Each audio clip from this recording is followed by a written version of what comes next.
Dzień dobry, witam Was bardzo serdecznie, Katarzyna Stypuła, Rosaria.pl. Nie wiem, czy w dzieciństwie czytaliście książkę Tajemniczy Ogród, bo ja nie jeden raz, to jedna z moich ulubionych książek i z moich ulubionych powieści. A dzisiaj chciałam Was właśnie zaprosić do takiego tajemniczego, magicznego ogrodu, który niedawno odkryłam. Ogród, który może od 10-20 lat nie był niestety pielęgnowany, nikt się nim nie zajmował, a odkryłam w nim nie za wielki szpaler róż i dzisiaj zapraszam Was na taką mega pracę ze mną. Będziemy działać. Zapraszam.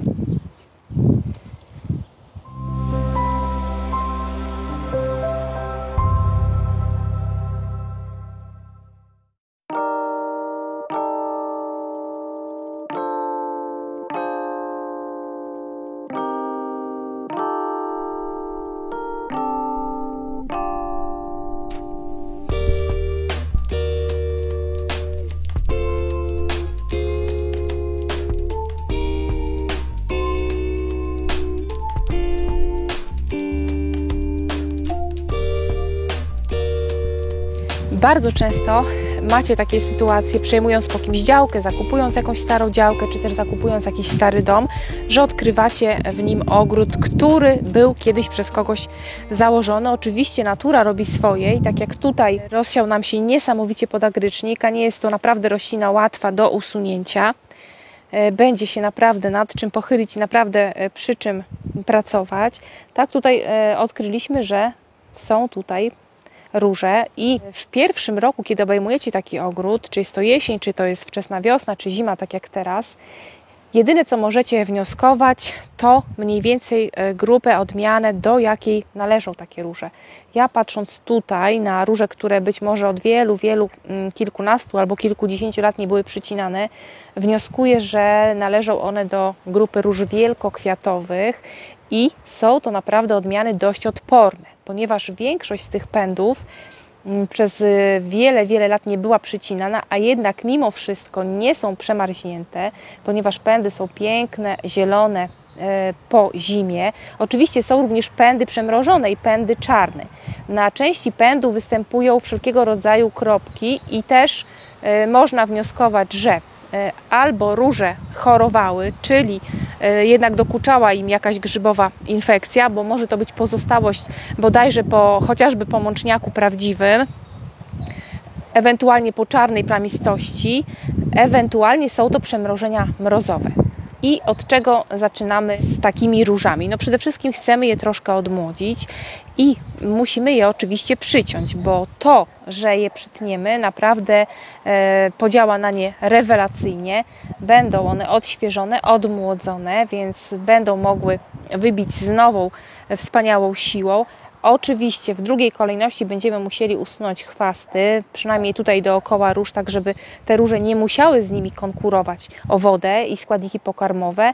No a w następnej kolejności dostaną one oprysk miedzianym lub silitem, profilaktycznie przeciwgrzybowy, bo nie wiedzieliśmy w zeszłym roku, co tutaj na nich mogło wystąpić, jakie choroby grzybowe i jakie choroby grzybowe mogły przezimować na nich. Dlatego po tym wykonaniu przycięcia zrobimy oprysk profilaktyczny, no i oczywiście w następnej kolejności, kiedy już tutaj usuniemy darń i chwasty, oczywiście róże dostaną nawozu, bo podejrzewam, że naprawdę one przez wiele ładnych lat nie były nawożone, a mimo wszystko spójrzcie, róża to roślina, krzew bardzo żywotny, bardzo silny i spójrzcie, dawały radę, bo i kwitły i potrafiły jakoś te swoje korony przez wiele lat wykarmić.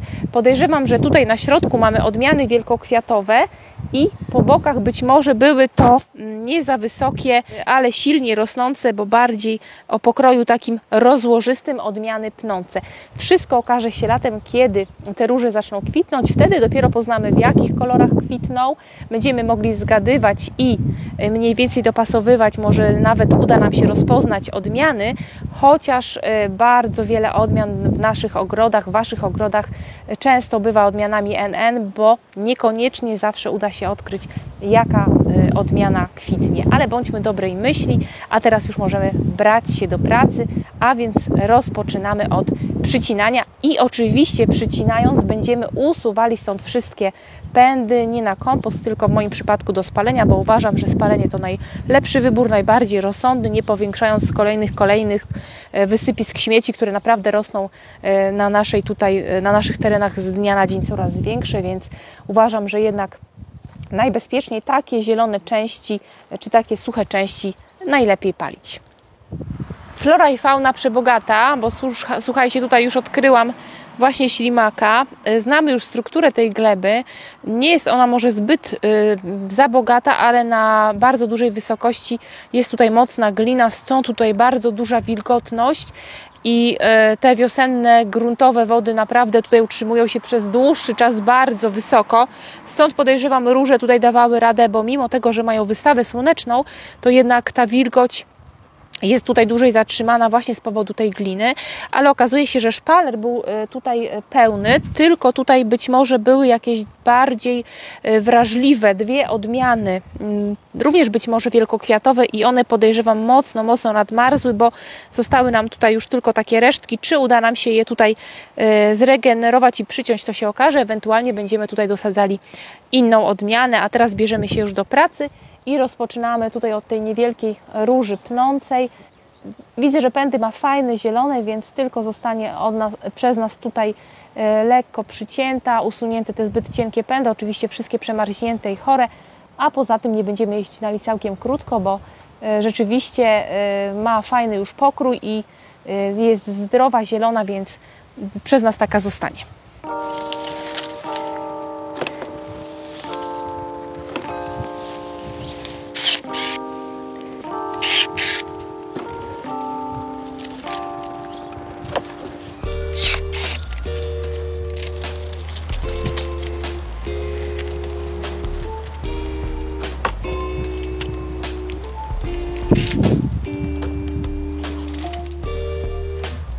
Nie, okazuje się, że ten pęd również jest tutaj całkiem u nasady odłamany, więc będziemy musieli się go niestety pozbyć. Mamy teraz utrudnioną pracę, ponieważ róża dostała już, jak widzicie, tutaj w tym zacisznym miejscu, dzięki słońcu, siły, ciepła i zaczęła nam już mocno iść w liście, więc musimy teraz tak wykonywać cięcie, żeby jak najmniej tutaj uszkodzić sobie tych wybitych oczek.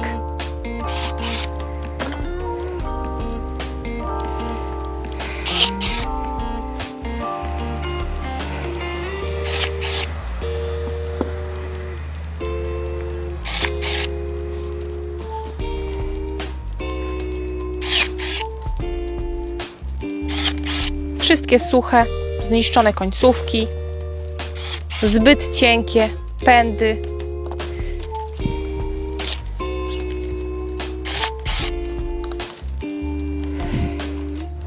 Musimy pousuwać tuż przy karpie te wszystkie stare, nieproduktywne pędy, te wszystkie przemarznięte, które przez lata nie były usuwane. Dzięki temu być może róża będzie miała szansę i będzie miała łatwiej, o spójrzcie, znowu ślimak, będzie miała łatwiej i możliwość będzie miała właśnie produkowania tych nowych pędów tuż u nasady, bo jak na razie to tutaj jest jeden wielki galimatias i te wszystkie karpy stare musimy właśnie jak najbardziej próbować całkowicie powycinać.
Róże, które obstawiam, że były odmianami wielkokwiatowymi, zostały przeze mnie krócej mocno przycięte. Zobaczymy w czasie kwitnienia, jak odbudują korony, jak będą kwitły. Natomiast tutaj mam różę, którą obstawiam, że jest ona różą pnącą.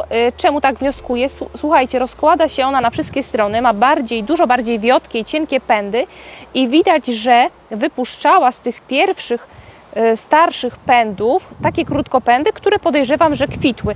W tym momencie ciężko jeszcze stwierdzić, co to była za odmiana, ale spójrzcie, co nas cieszy, to to, że wypuściła ona również nowe pędy, czyli dała radę mimo wszystko w ubiegłym roku takie wielgaśne, długaśne pędy wypuścić i teraz, jeśli poprowadzimy je właśnie tak bardziej w poziomie, to one wszystkie tutaj, spójrzcie, już biją pięknie i to będą tak zwane dwulatki. Na tych właśnie krótkopędach w tym roku, jeśli będą poprowadzone w poziomie, przepięknie wybiją właśnie wszystkie pędy, które w tym roku dadzą nam kwiat. A więc te wszystkie starsze, które już kwitły, oczywiście możemy sobie je skrócić, bo nie zależy nam na ich zbytniej długości, one są dość cienkie, jeśli nie powiedzieć rachityczne, ale zostawimy je w takiej postaci również nie zbyt krótko, na 2 oczka uważam, że byłoby to za krótko, żeby nie weszła zamieralność, ale tak na kilka oczek zostaną przez nas przycięte, pozostawione i mamy nadzieję, że również pięknie zakwitną. No oczywiście na takich pędach, które wyrastają corocznie tuż przy nasadzie, tuż przy miejscu okulizacji zależy nam najbardziej, z tego względu, że w ten sposób róża nam właśnie się co roku odnawia i jeśli róża nam produkuje takie nowe baciory, które możemy pozostawić na kolejny sezon, dzięki temu najstarsze pędy będziemy mogli usuwać z korony, bo będzie się odbudowywała nam róża właśnie z tych pędów, które nam wyrosną tuż przy nasadzie i one będą stanowiły w kolejnych latach szkielet naszej właśnie róży pnącej, więc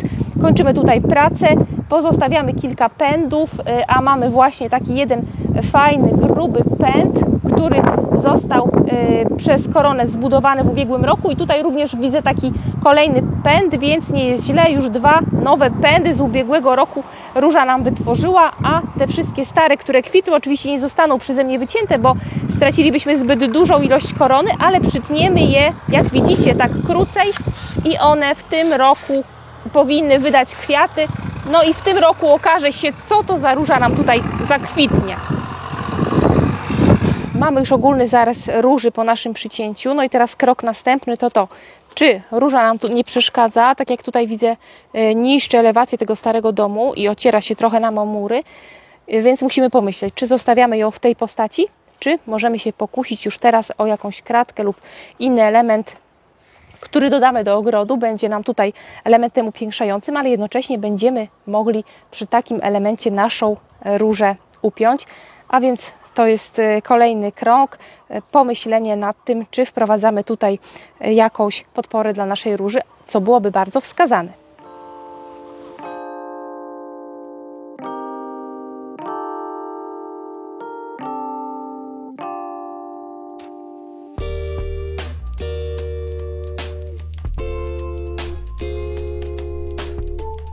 Cięcie na tych starych rabatach to była czysta przyjemność, naprawdę praca kosmetyczna, a teraz niestety przed nami najgorsza sprawa to pozbycie się chwastów. Z tego, co tutaj widzę, to podejrzewam, że ogrodniczka, która tutaj zajmowała się tym ogrodem, sadziła tutaj, być może siała kwiaty jednoroczne, bo na całej tej tutaj powierzchni mamy bardzo mało trawy, bardzo mało murawy, a niestety weszły nam chwasty na całość, a w tym wypadku podagrycznik i tutaj to jest roślina naprawdę bardzo ciężka do usunięcia, więc nawet nie wystarczy graczka, a niestety muszę tutaj podważać ziemię szpadlem i próbować w ten sposób walczyć, wytrząsać. Na pewno on będzie z powrotem zarastał i odnawiał się, bo to jest roślina mega ciężka. Jak gdzieś wsadzicie tylko odrobinkę na rabaty z jakąś inną rośliną, gdzieś są jego korzenie, jego rozłogi, bo zaraz Wam pokażę, on właśnie rasta się niesamowicie przez takie odłogi, to potem bądźcie pewni, że już będziecie mieli naprawdę chwast, nie chwast, bo też jest zaliczany do roślin dobrych dla człowieka, ale niestety jeśli chodzi w ogrodach gdzieś naszych takich przepięknie utrzymanych, no to jest bardzo mega chwastem. No i okazało się, że wysiał nam się też tutaj jakiś orzech włoski. Podejrzewam, że jeśli nie szczepiony, no to orzechów nie będzie miał zbyt bogatych. Jeśli się uda, bo dopiero zaczyna puszczać pąki, to spróbujemy go stąd przekopać i zabrać, bo jak wiadomo nie może rosnąć tuż przy domu, tuż przy opasce domu, bo będzie niszczył tutaj wszystko korzeniami, no i nie będzie miał też tutaj warunków do tego, żeby ta jego mega pień mógł się tutaj rozrosnąć, a więc teraz no niestety po tej lekkiej i fajnej kosmetyce ciężka praca przed nami, usunięcie tutaj chwastów, bo róże jak najbardziej, nie tylko róże, ale inne krzewy też nie powinny w takich warunkach absolutnie rosnąć. Usunięcie chwastów skutkowało tym, że spójrzcie, zobaczyliśmy tutaj jeszcze wszystkie stare pnie, które wcześniej nie były widoczne, a które teraz jeszcze możemy usunąć tuż u nasady krzewu. Tak, że ten krzew będzie jeszcze miał szansę tutaj na wybicie kolejnych młodych oczek, na rozrośnięcie się, a kiedy róże były zarośnięte, to oczywiście tego wszystkiego absolutnie nie było widać, dlatego warto naprawdę plewić, utrzymywać róże niezarośnięte w chwastach, bo wtedy można swobodnie dojść do całej nasady krzewu i można pousuwać swobodnie wszystkie pędy, które wcześniej po prostu są niewidoczne. I tak jak widzicie tutaj cała nasada została pięknie odświeżona. Wszystkie stare pędy zostały przez nas pięknie wycięte. I spójrzcie, tutaj nasze róże już przycięte, ale mega zarośnięte, jeszcze mega w chwastach, więc tutaj i to jest utrudnione dla rośliny, tutaj cała jej wegetacja. No i poza tym raz, że nie mamy dojścia do całej karpy naszej róży, po wtóre będzie też problem z nawożeniem. No a tak na lewo spójrzcie, powinna już wyglądać pięknie oczyszczona rabata z chwastów. Tutaj już możemy swobodnie i spulchnić ziemię i dodać tutaj nawożenie, więc naprawdę zachęcam, trzeba włożyć troszkę pracy, wiadomo, żeby zostawić tą glebę w należytym porządku. Jeśli tego boicie się, zwłaszcza takiej mocnej, corocznej pracy, ewentualnie plewienia tuż przy różach, to zalecam wykonanie takiego plewienia, a potem oczywiście ściółkowanie i już do Was należy decyzja, czy to będzie kompost, czy to będzie kora. Także naprawdę każda roślina, róża również powinna mieć swobodny dostęp do wody, do składników pokarmowych i absolutnie nie rosnąć w chwastach.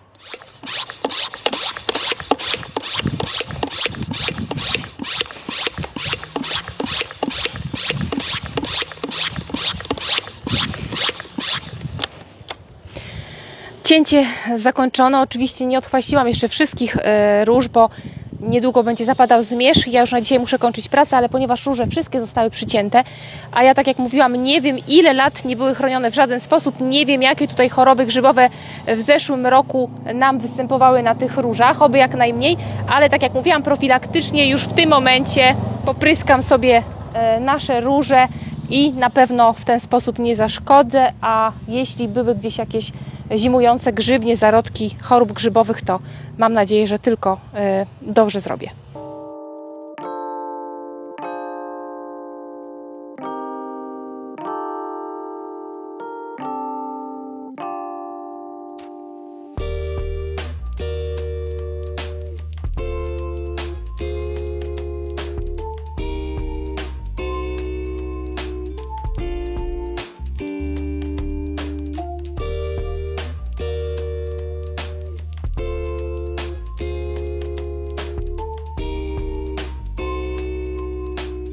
Oprysk możemy wykonać miedzianem. Ja akurat mam w opryskiwaczu jeszcze po pryskaniu brzoskwiń sylit, więc w tym momencie od chorób grzybowych zastosuję sobie sylit, ale tak jak mówię, profilaktycznie możecie użyć czy to środka chemicznego, czy to środka w ekologii. Wszystko zależy od tego, jaki system w swoim ogrodzie prowadzicie.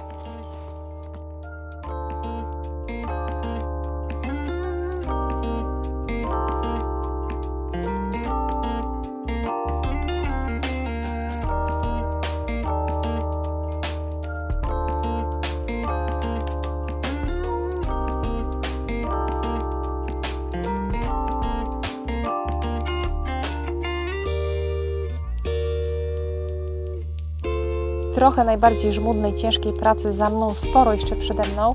Podzielcie się w komentarzach swoimi uwagami, być może też mieliście właśnie do ogarnięcia takie stare, zapuszczone ogrody, stare działki ROT albo inne miejsca, jak wiadomo, najprościej jest wejść na nową, pustą przestrzeń i wszystko pięknie zaprojektować, czy to samemu, czy to z pomocą projektanta, ale mamy również takie stare ogrody, które chcemy ponownie przywrócić do życia i to jest piękne, a zwłaszcza widać, jak mocno żywotnymi krzewami są róże, gdzie dużo bylin, mniejszych roślin niestety zostaje przejętych przez chwasty, natomiast róże w dalszym ciągu tutaj jeszcze królują nad wszystkim, a wymagają tylko po prostu odświeżenia, pielęgnacji, nawożenia, no i to jest to największa ciekawostka i zagwozdka, jak w danym roku będą nas pięknie cieszyć, jakie kwiaty będą miały, a więc w jakich kolorach będą kwitły, jak będą wyglądały, czy będą pachnące. To wszystko przed nami. Mam nadzieję, że uda mi się latem nagrać rezultaty mojej pracy, a więc to odtworzone miejsce, ten mały zakątek i pokażemy Wam wtedy, jak te róże nam się za naszą pracę odwdzięczyły. Dziękuję Wam bardzo za to, że jesteście.